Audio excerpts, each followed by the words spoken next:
que as nuvens não eram de algodão. Um dia me disseram que os ventos às vezes erram a direção.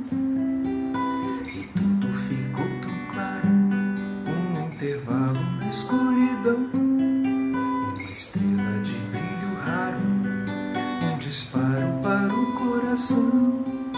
A vida imita o vídeo, garotos inventam um novo inglês.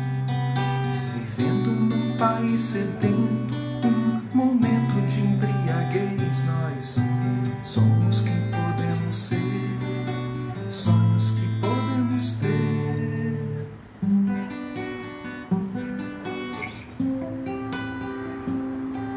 Um dia me disseram quem eram os donos da situação. Sem querer, eles me deram as chaves que abrem essa prisão. E tudo ficou tão claro, um intervalo na escuridão. Como um dia depois do outro, como um dia comum. A vida imita o vídeo, garotos inventam um novo inglês. Vivendo num país sedento, um momento de embriaguez. Nós somos quem podemos ser, sonhos que podemos ter. Esse refrão dos Engenheiros do Havaí conversa muito com a nossa proposta. Somos quem podemos ser, sonhos que podemos ter. Algumas pessoas preferem o vitimismo e vivem a existência com pena de si próprias, mas outras pessoas preferem optar pelo caminho de Sartre. Não importa o que a vida fez comigo, importa o que eu vou fazer com o que a vida fez comigo. E o Carl Gustav Jung dizia também isso. Você não é o que te aconteceu, você é o que decide se tornar. E essa canção, ela diz, nem sempre as pessoas conseguem ser o que elas podem, tem as circunstâncias. Mas algumas pessoas ferem, ultrapassam as circunstâncias e os limites e condicionamentos de uma época e vão além e conseguem ir ao máximo possível delas mesmas. Um dia me disseram que as nuvens não eram de algodão. Sem querer, eles me deram as chaves que abrem essa prisão. Quem ocupa o trono tem culpa, quem oculta o crime também. Quem duvida da vida tem culpa, quem evita a dúvida também tem. Também tem, também tem. Somos quem podemos ser, sonhos que podemos ter.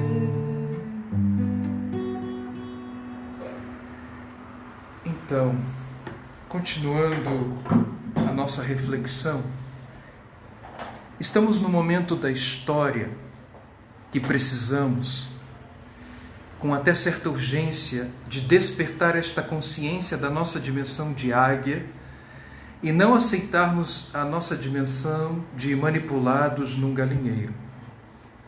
Então, qual é o desafio? Libertar a águia em nós. É muito estranho que em nosso país haja toda uma propaganda de desmerecimento da filosofia, porque, entre tantos outros saberes, especialmente nas ciências humanas, a antropologia, a sociologia, a psicologia, a pedagogia, podem libertar esta consciência da águia em nós. E a história nos mostrou que algumas pessoas que superaram os limites e condições de uma época, de um tempo, chegaram a ser chamados de heróis e heroínas, porque venceram suas covardias, venceram seus medos e defenderam um povo, os que passavam fome, defenderam a ecologia, como aqui me vem à memória a irmã Dorothy, no Pará, Chico Mendes, na Amazônia. E aí a história também nos mostrou os mártires, heróis, heroínas e mártires, porque acontece um contraste profundo quando um tipo de base categorial, um tipo de sociedade, ela não aceita quem supera os limites. Ela não aceita quem supera e vai além das normas estabelecidas, e essa palavra norma é perigosa. Norma dá origem a normal. Então, não existe normal, pelo menos não para nós filósofos clínicos, porque o normal é normatizado. A pergunta então é: quem é que normatiza? Quem é que diz o que é ou não normal? Quem é que determina que determinados comportamentos não são normais para uma sociedade? Quem está no poder. E quem está no poder? Então, propor no mundo de hoje o amor incondicional, a acolhida incondicional, ela causa contrastes, ela causa perplexidades em muitos. E esse contraste muitas vezes é inaceitável. E foi o que acabou acontecendo comigo, por exemplo. Algumas pessoas se incomodaram com o meu trabalho, que sempre fiz, a vida inteira eu fiz o que eu faço. Acolher pessoas, incluir pessoas. Já trabalhei com prostitutas, com drogados, já trabalhei com o povo da rua, já trabalhei com todas essas nomenclaturas do movimento LGBT, homossexuais, lésbicas, trans, travestis, transexuais, pais, mães. Mas em setembro, quando eu fiz uma live sobre esperança, sobre o testemunho do Pedro Tocantins com a sua mãe, a Isabela, sobre a superação da ideação suicida. E era uma live bonita, humana, sobre esperança, mas um grupo de religiosos ficou absolutamente descontente e aquilo virou uma denúncia. E eu fui chamado para me explicar, e eu expliquei para a autoridade religiosa que em toda a minha vida eu sempre coloquei o abraço à frente de qualquer dogma e teologia moral, que eu sempre coloquei a inclusão incondicional, a teologia da graça à frente da teologia moral. Então a mim foi dito que o meu abraço é falso.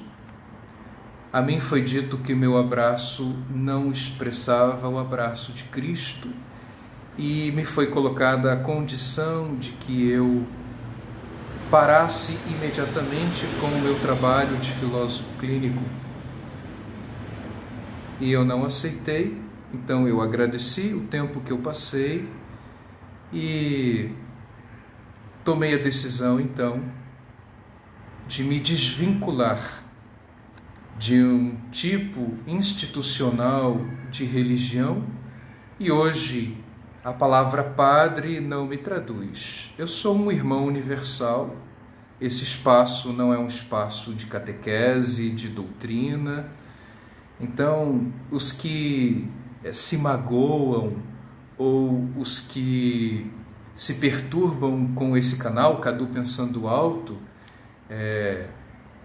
eu não sei o que vão fazer agora para quem denunciar, porque eu já não estou mais vinculado. Eu pedi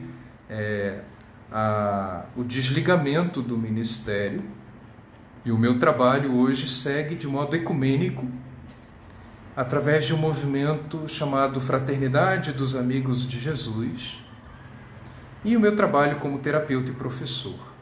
Então, o Cadu é aquele amigo universal.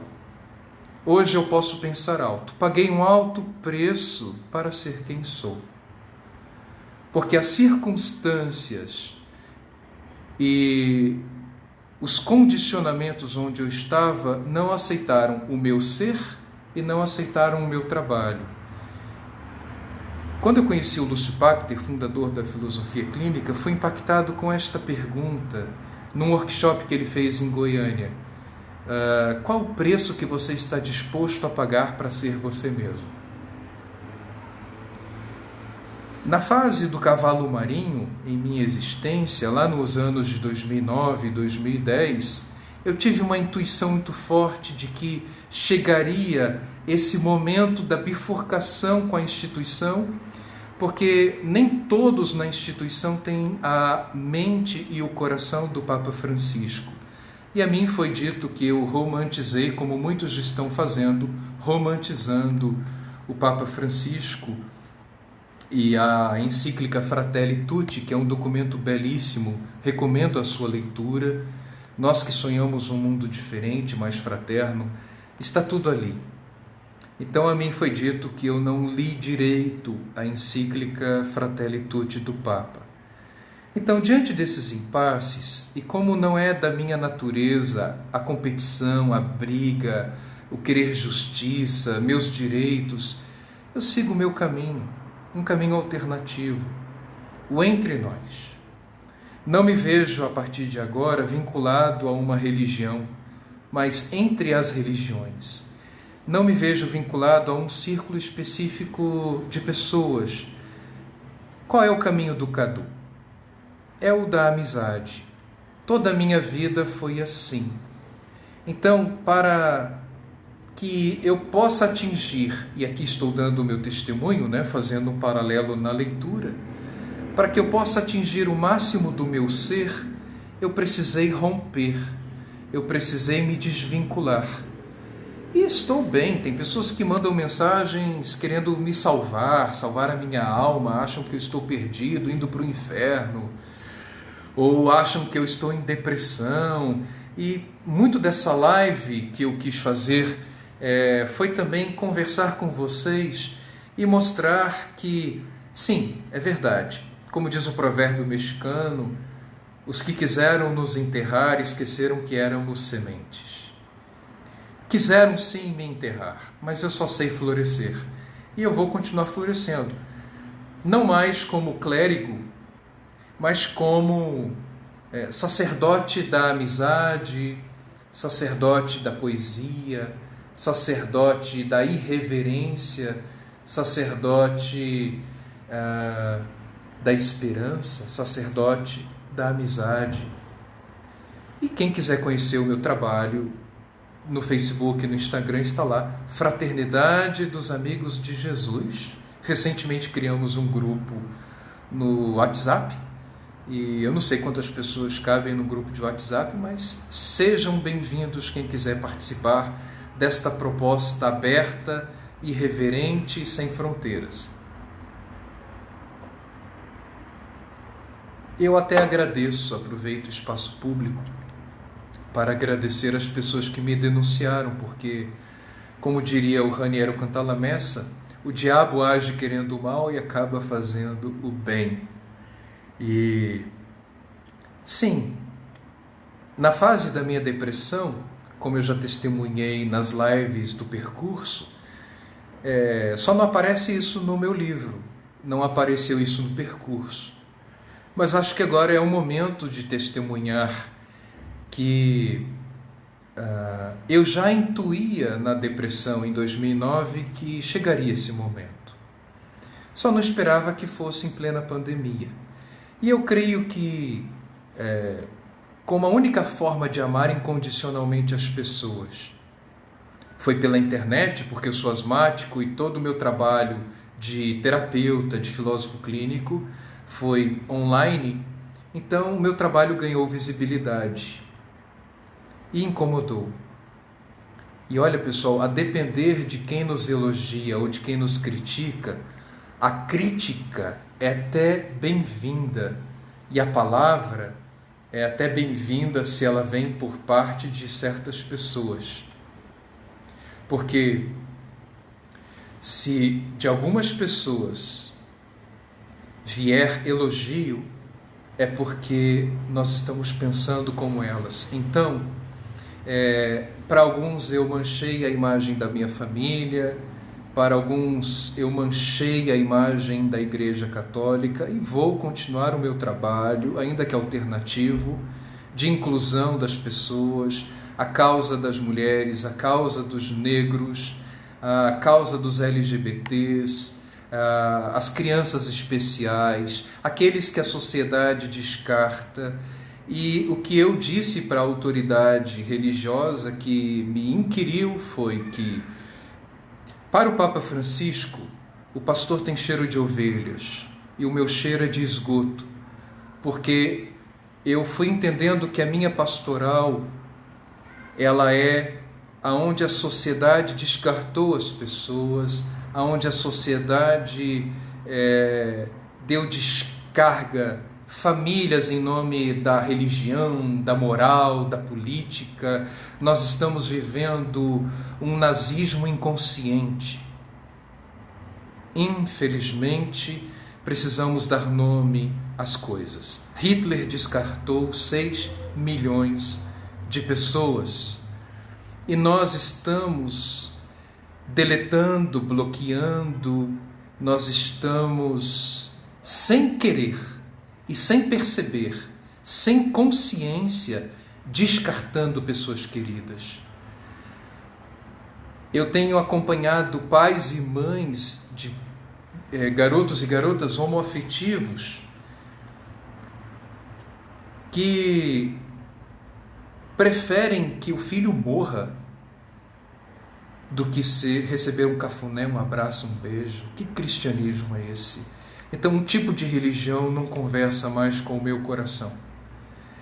E como o meu amigo Fernandes está dizendo aí, eu realmente me vejo saindo das gaiolas e voando para outros jardins. Eu acho que agora sim eu entro na fase beija-flor da minha jornada, na fase beija-flor da minha existência. E não vou parar, a não ser que me tirem a vida, a não ser que... porque me proibirem, né? Vão me proibir de ficar em Goiânia, todo o meu trabalho está aqui, então eu vou prosseguir, né? Essa palavra padre, ela se tornou pequena demais. A palavra irmão, não. Se quiserem me chamar de irmão, né, como no início da minha jornada, o irmão Carlos ou o irmão Cadu, ou como alguns, o professor Cadu, eu quero ser só o Cadu, né?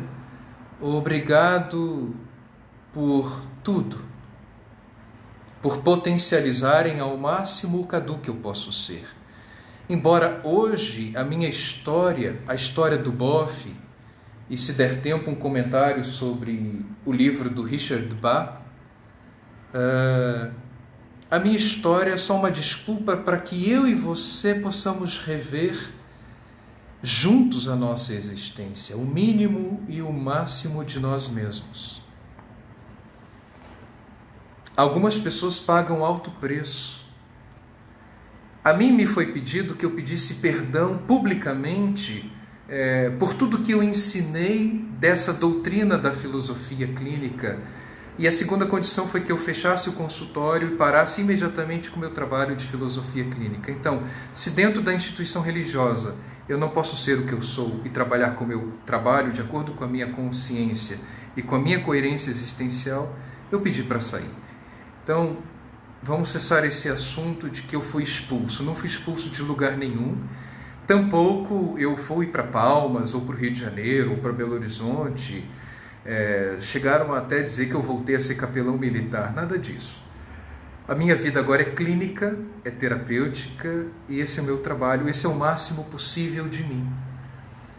Eu podia recuar e apenas balançar a cabeça e dizer, ok, sim, Senhor, mas eu iria matar o Cadu que eu sou chamado a ser, que é o amigo sem fronteiras, inspirado na ótica e na ética de Jesus de Nazaré. No final desse livro, A Águia e a Galinha, o Leonardo Boff, ele diz, é possível uma síntese da nossa dimensão galinha e da nossa dimensão águia? Sim. E, na minha opinião, é a parte mais encantadora desse livro. Ele vai dizer, entre o corpo e a alma, entre o real e o ideal, entre a dimensão fechada e aberta de estruturas, entre essa dimensão de mundo e dimensão de infinito e de céu, a síntese arquetípica, e aqui, é claro, eu falo de modo aberto, não dogmático, não catequético, e nem como teólogo. Apesar de eu ter graduação, bacharelado em teologia, eu também resolvi me distanciar de uma teologia, né, que criou sistemas de pensamento matemáticos, lógicos, e eu me aproximo hoje de algo que é encantador, que é uma teopoesia. Sim, não é possível falar de Deus. Não é possível transformar Deus em linguagem. A poesia é o limite, a fronteira disso. Então, uma teopoesia hoje conversa mais com a minha alma. Então, numa teopoesia que o Boff apresenta aqui, Jesus é a síntese da dimensão galinha e da dimensão águia simultaneamente. Olha que bonito. Ele, sendo o Verbo, se fez humano, carne, e celebramos isso no Natal. Como humano, ele precisou comer, viveu a vida com 5 sentidos. Como ser humano, ele fez a experiência da fome, da sede, ele fez a experiência da saudade, da fraternidade, da amizade. Como humano, ele foi morto. Como ser humano, ele foi assassinado. Mas há uma dimensão de galinha, há uma dimensão de águia, há uma dimensão de contingência, de imanência, mas também de transcendência. E em Jesus nós temos a transcendência na imanência e a imanência na transcendência. Tanto que ele diz a Filipe: quem me vê, vê o Pai.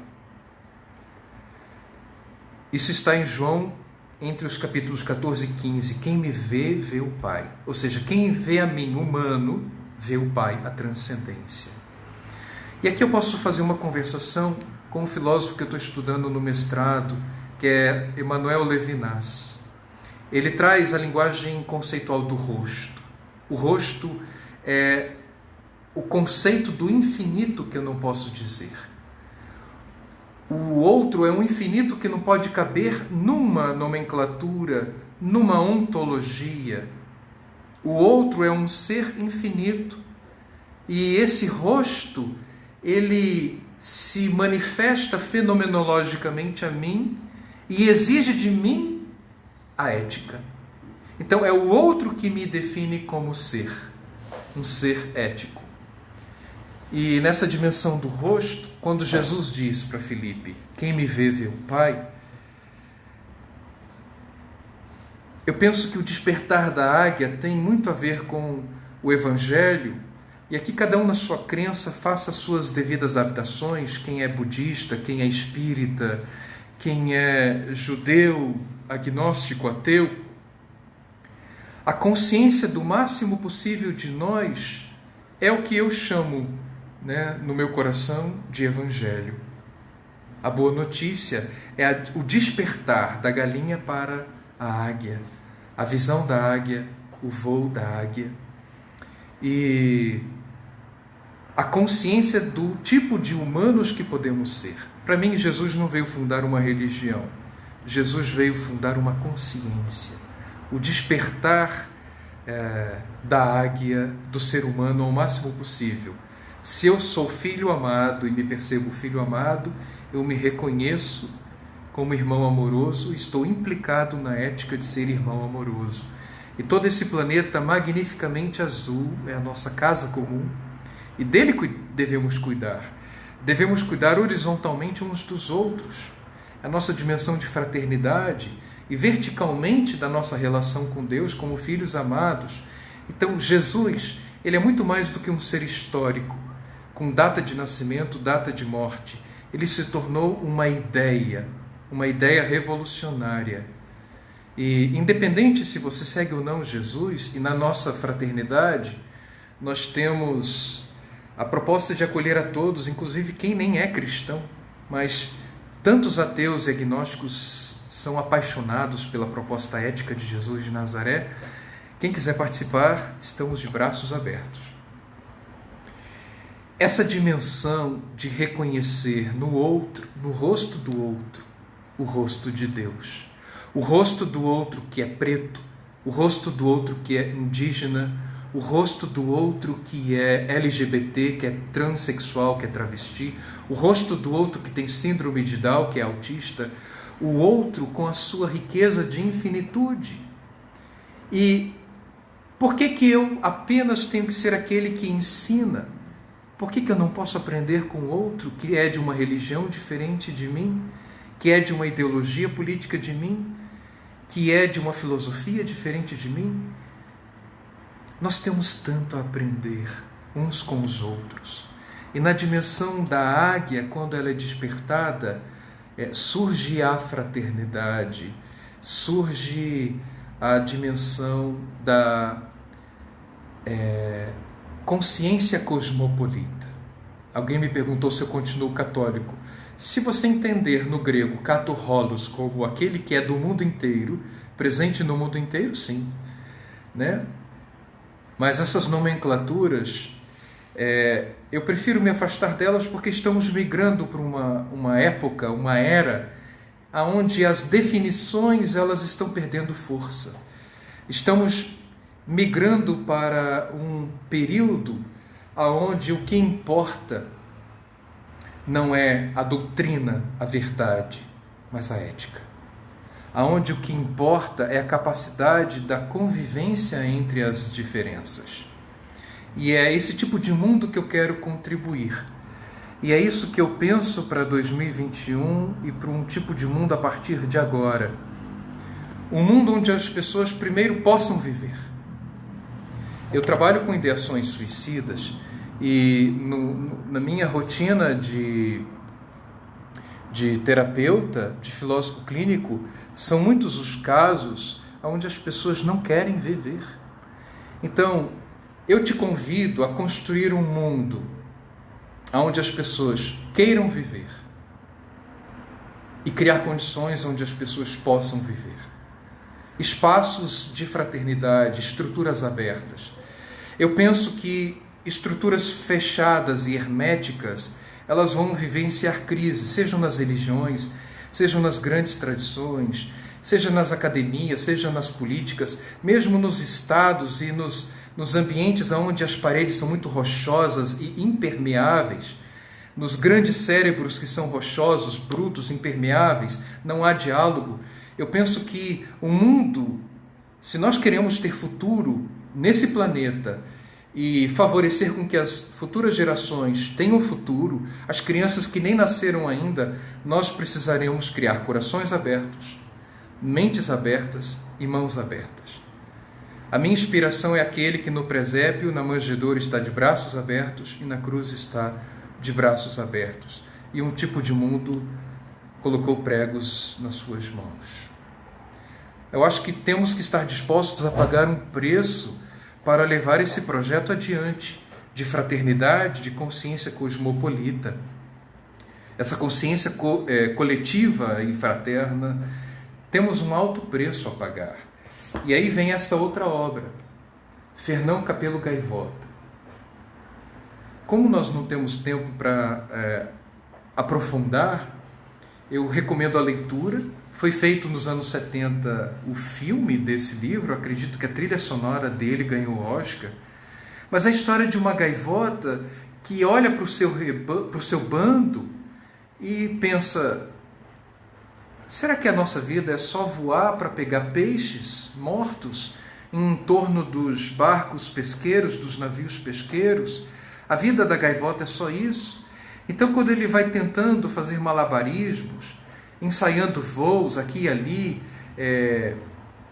ele é repreendido pelo pai, pela mãe, e aí depois de algumas tentativas e dias de fazer acrobacias nos ares, ele se machuca, ele desiste da ideia de voar alto, voar como as águias. Ele diz: eu sou uma gaivota, a gaivota voa para conseguir comida, então é isso que eu vou ser. Mas isso durou pouco tempo. Estava na estrutura interna dele essa aspiração de quebrar limites, quebrar fronteiras. E de treino em treino, ele vai superando velocidades, 120 km por hora, 200 km por hora, 350 km por hora, e subindo de alturas muito maiores, superando recordes. E depois de meses de treinamento, o bando viu ele fazendo uma certa acrobacia e reuniram o grande conselho, colocaram ele ao centro. E aí o Fernão Capelo Gaivota pensou: alguém é chamado ao centro do conselho quando faz uma grande façanha, e ele tinha acabado de fazer uma grande façanha, ou quando faz algo muito absurdo. E como ele tinha feito uma grande façanha, ele achou que o conselho dos anciãos iria parabenizá-lo.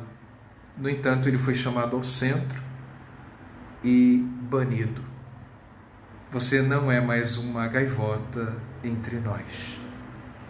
E Fernão Capelo Gaivota é banido, é expulso do bando, e ele passou o resto da sua vida isolado, mas livre para fazer os voos que ele queria e pretendia fazer.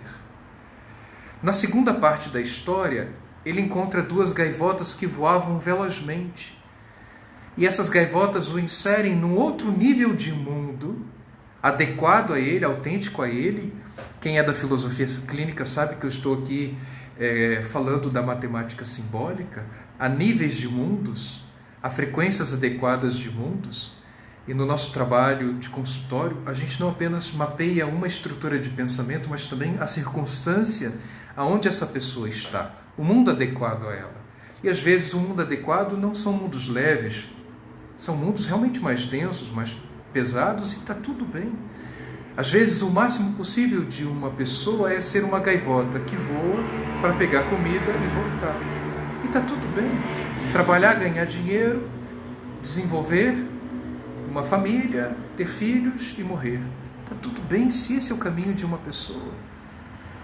Mas tem pessoas que não são assim.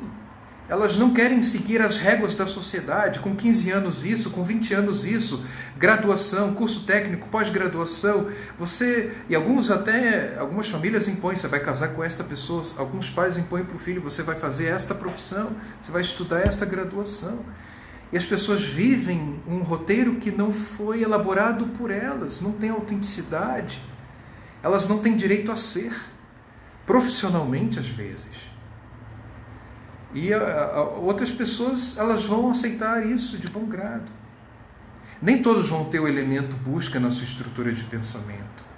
Às vezes aquele senhorzinho que está lá na fazenda, acordando 4h30 da manhã, tirando o leite da vaca, ele está feliz da vida, fazendo isso todo dia, repetindo isso na sua horta, no seu pomar, alimentando suas galinhas, matando um porco no domingo para comer com a família, e está tudo bem, tem mundo para todo mundo. É isso que nós precisamos despertar.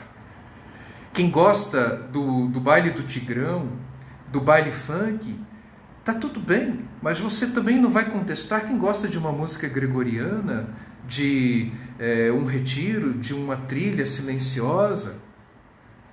Tem mundos leves, tem mundos pesados, tem mundos intermediários.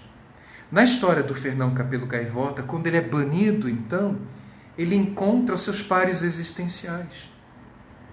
E aí essas duas gaivotas o levam para o seu mundo. Eles dizem: vamos te levar para casa, Fernão.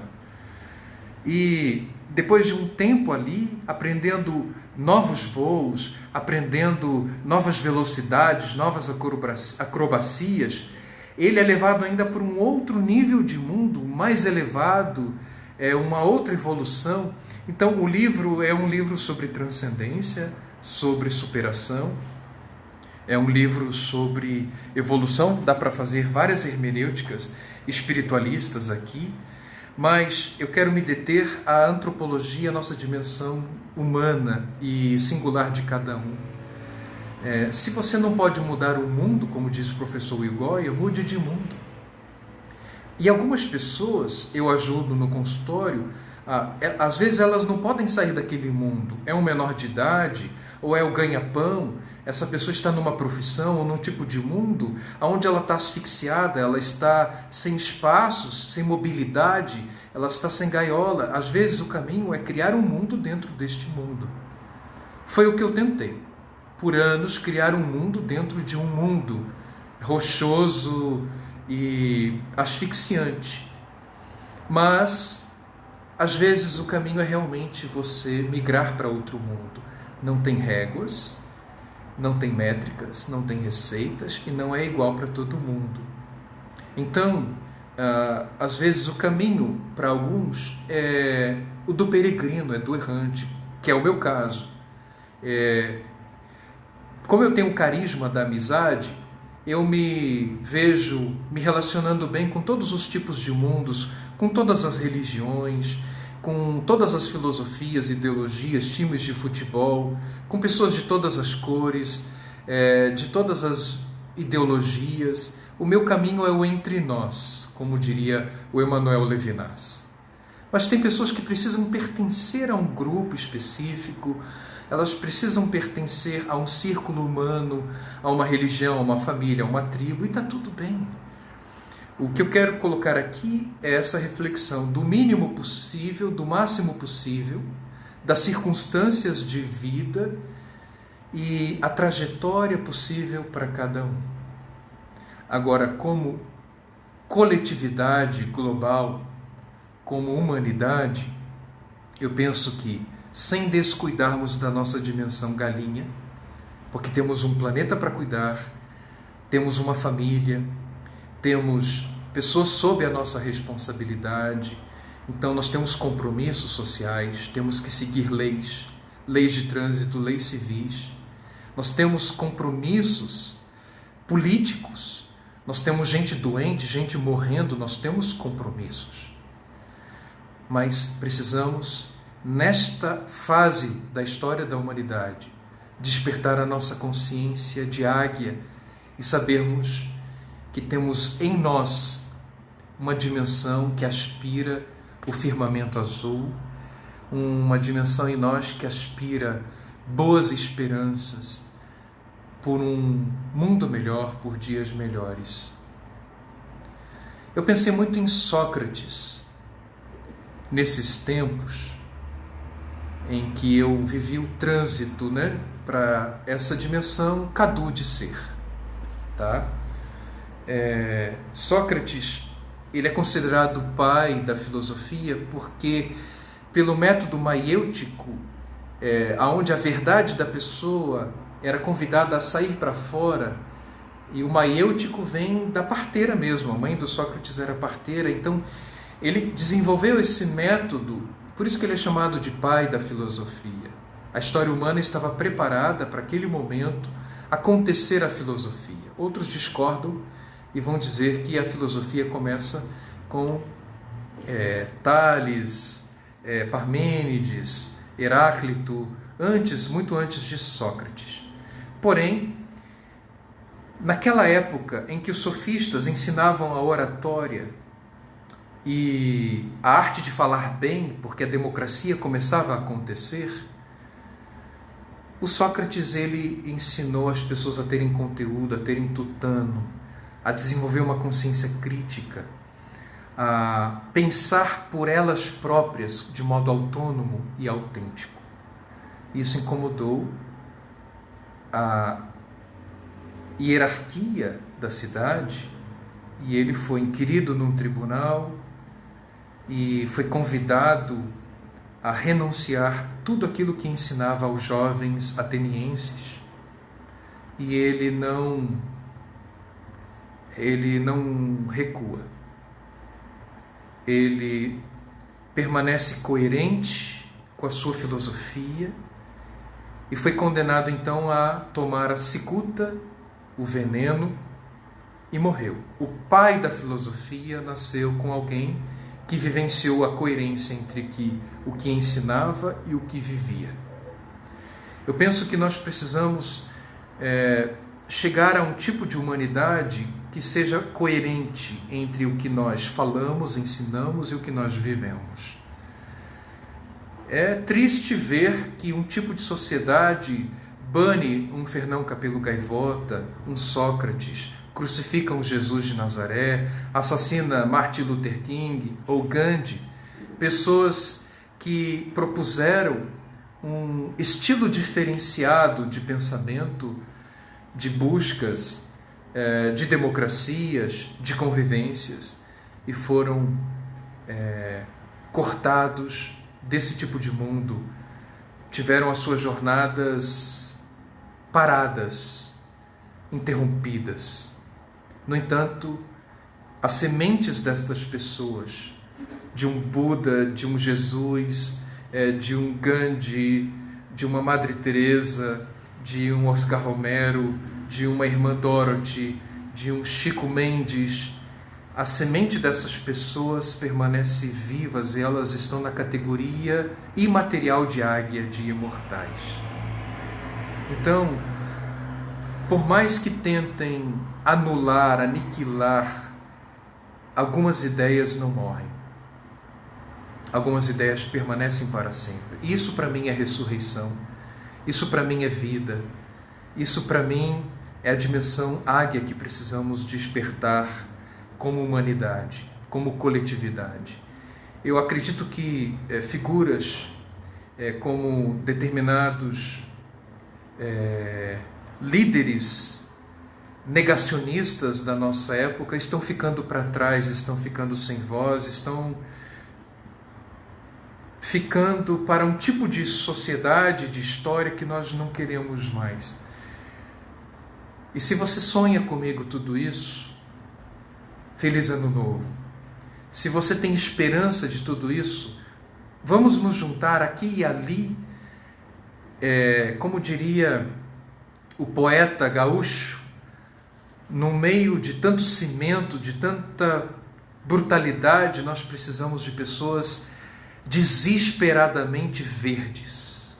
Pessoas verdes de esperança, verdes de sonhos, verdes de energia, verdes de disposição. Se você pensa assim, seja bem-vindo ao Cadu Pensando Alto. Aqui pensamos alto para pensarmos juntos.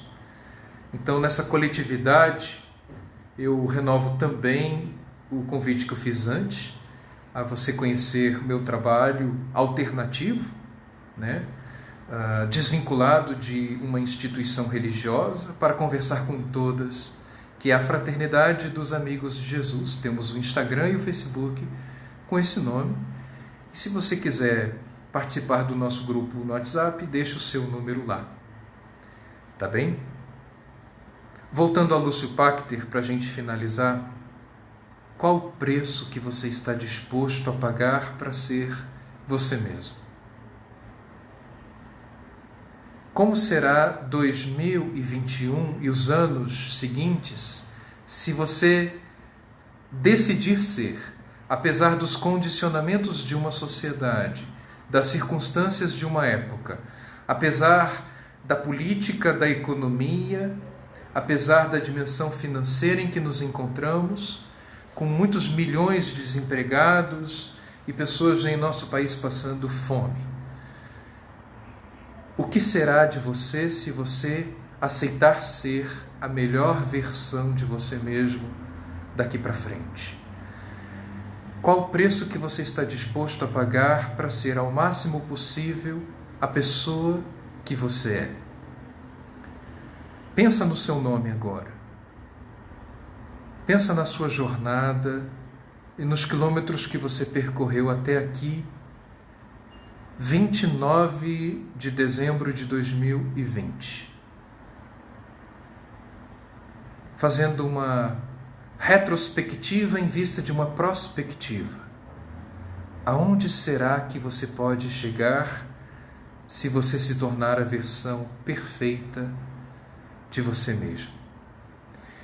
Essa palavra perfeita, ela é cheia de imperfeições, porque não há perfeição no plano humano. Eu prefiro trocá-la, substituí-la por o máximo possível de cada um. Somos quem podemos ser, sonhos que podemos ter. Eu decidi não perder a poesia, eu decidi não perder a amizade, eu decidi não perder a utopia. E sigo em paz o meu caminho, peregrino. O caminho não está pronto para ninguém. Como diria Antônio Machado, o caminho se faz caminhando. Não há caminho, peregrino. O caminho se faz caminhando. Mas uma coisa nós podemos fazer. Podemos caminhar juntos. Porque melhor do que viver é conviver. E eu quero deixar como legado, eu não sei quantos anos eu posso viver, porque eu tenho uma saúde limitada, eu estou com 43 anos. Qual a sua idade hoje? Não sei quantos quilômetros eu vou conseguir existir ainda, mas eu quero existir com liberdade e deixar como legado, e até quem sabe na minha lápide, aqui está alguém que lutou por um mundo onde as pessoas quisessem viver e pudessem viver. Eu sozinho, uma andorinha só não faz verão, mas juntos nós podemos. E não importa se você é católico, evangélico, anglicano, se você é espírita, kardecista, do candomblé, muçulmano, judeu, agnóstico, ateu, se você é lilás, amarelo, azul, verde, preto, branco, cinza, sem cor nenhuma, não importa. Nós temos a possibilidade de andarmos juntos daqui para frente. E eu oferto para cada um a minha amizade. Não como pai, né? Na palavra padre que não me pertence mais, mas na palavra irmão, na palavra fraterna e amorosa do irmão. Contem comigo. Você não está sozinho. Eu não estou sozinho. E eu sei que eu posso contar com você que me acompanhou até aqui nesse trabalho. Eu não chegaria à fase beija-flor se eu não tivesse a minha família, se eu não tivesse tantas amigas e amigos de tantas partes me dando apoio, se eu não tivesse os colegas da filosofia clínica me incentivando a ser ao máximo possível o Cadu que eu posso ser. Termino desejando um feliz ano novo e dias melhores, sim. Mas que dias melhores não venham passivamente. Estamos aqui para lutar e sonhar. Um fraterno abraço, um beijo no coração de cada um, de cada uma. Tchau, pessoal. Nos encontramos nas estradas da vida. Feliz Ano Novo!